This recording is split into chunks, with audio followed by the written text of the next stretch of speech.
Cet ouvrage tombe à point nommé à la veille d'élections européennes. Deux grandes questions le traversent. D'une part, qu'a fait l'Europe pour les femmes? Et d'autre part, qu'est-ce que les femmes ont fait pour l'Europe? Sur cette dernière question, l'ouvrage offre, dans une perspective de long terme, une galerie de portraits, de figures de femmes peu connues. Sur la deuxième question, qu'est-ce que l'Europe a fait pour les femmes? On peut répondre, l'Europe a fait beaucoup. La politique européenne d'égalité hommes-femmes est véritablement le fleuron de l'Europe sociale.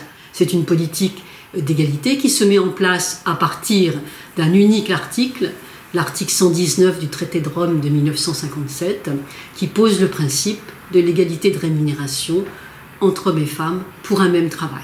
Article non pas adopté pour le bonheur des dames, comme l'a dit avec humour une fonctionnaire Jacqueline Monon, mais par crainte de la France, de la concurrence du textile allemand.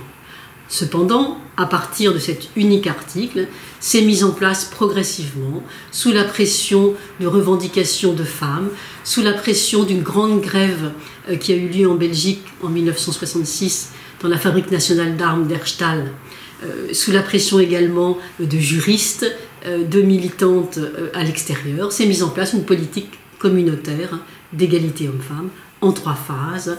Égalité juridique, les directives du milieu des années 70, politique d'action positive en faveur des femmes à partir de la fin des années 70 jusqu'au milieu des années 90, puis politique de gender mainstreaming, intégration de la politique d'égalité à l'intérieur de toutes les politiques publiques. Cette politique d'égalité a des limites, mais elle a le mérite d'exister. Elle peut également être améliorée sous la pression de la société civile, sous la pression de fonctionnaires européens. Et c'est un espoir, cette Europe.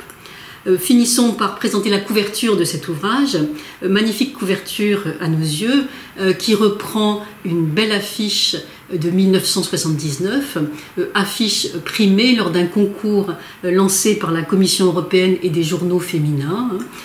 Cette affiche d'une jeune Belge, Kathleen Rambourg, présente 9 femmes, les 9 États membres, 9 femmes avec le drapeau de leur pays, et la légende est « Femmes, votons pour l'Europe ».